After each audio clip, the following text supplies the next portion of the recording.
So welcome to the independent, dependent variables, and linear versus nonlinear lesson. So your job, once we start with these real-life linear relations, is going to be to identify all kinds of different things. So this is kind of our last piece of the puzzle before we get to put it all together. So from table of values, from a graph, things like that, your job is to be able to identify which one is independent and which one is dependent. So definition of an independent variable is the variable that you change. And so those are our x values, because those are the ones that we choose first, right? We decide what the x values would be based on the situation. And then the dependent variable are the values that result from that. So of course, when we put our values in for x, our y values change. So that's how it goes. And so when you're looking at a graph, of course, right, our x elements are on the horizontal axis. So this is independent, and the y ones are dependent. There we go. So from each scenario, you just have to be able to identify which one, right? So independent, those are our x values. So independent for this case will be hours worked. And dependent will be gross pay. And so when you're given two elements and it's a one versus the other, then what I do is I imagine a table of values and I think, okay, which one would I put in the left column, right? Which one would go in the left? Well, that would be, in this case, and the one up top, your energy drink consumption, because your heart rate will be affected depending on how many or the quantity of energy drinks you consume. So then your heart rate will be there. Okay, how much education you have versus your annual salary, right? So whether it's number of years or number of degrees, your education will go on the left and your annual salary will go on the right. Okay, moving on. So there's a graph earning money. So we have the time for the independent and earnings for the dependent. Students of different ages were given the same puzzle to assemble, and the puzzle assembly time was measured.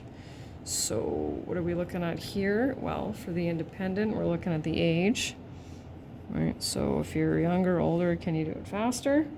And the dependent will be puzzle assembly time.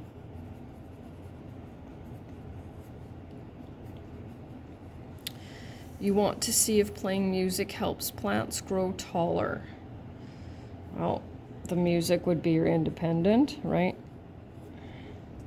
And the dependent would be, you'd also have to measure the height of the plant. That would be an interesting study. The amount of time studying versus your exam results. So, amount of time studying, and then exam result here. And the last one, the time it takes to run a kilometer versus the person's running speed. Well, it's their running speed. That would be here. And their running time would be there. Well, that's it for that first part. And the last one, I think, is something that we looked at in grade 9 as well, but this is just kind of a recap. Definition's a little bit more, I think, specific here, though. So we're going to say a function is linear if it forms a single straight line and this is crucial, if both sides of the equation have a degree of 1. So we take a look at the parabola, and of course we can clearly tell it's not even close to being a straight line. So we go no. So nonlinear.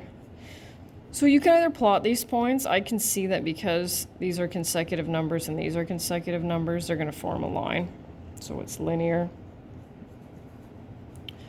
And with this one, right, we know that if we graph this, no matter which method, right, crosses the y-axis at 0, has a negative slope, we know that it would be linear. Moving over this way. So these ones, so I made our x coordinates consecutive numbers, but look at this. So now we've got a 2, an 8, and -1. They're not even close to being a pattern. So that's a definite nonlinear. Any straight line with a slope that is anything besides 0 or undefined will be linear. Matthew earns, what's minimum wage now? Oh, it's 11 something. Let's see.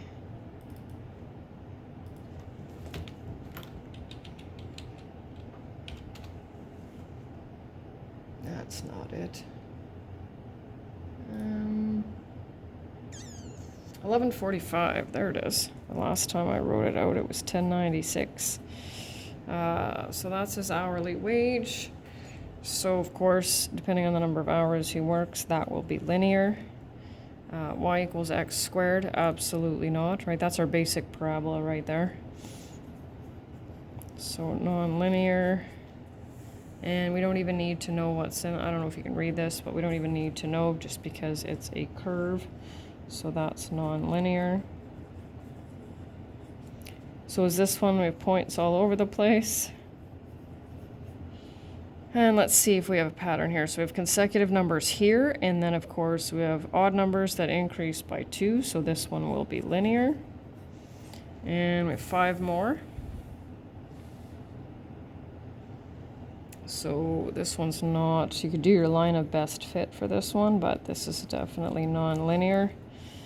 And so if we subtract, because we want to see if we have a constant number, and we do not, so this one's non-linear. And the last column, so increasing by 1, increasing by 50, so yes. Family Pizza charges $14 per pizza with lots of cheese and tomato sauce and 95 cents per additional topping. That will also be linear. And the last one, we know that's a vertical line, right, that crosses the x-axis at 3, but it's not considered linear because only the left side of the equation has a degree of 1. The right side actually has a degree of 0, and that's part of the definition as well.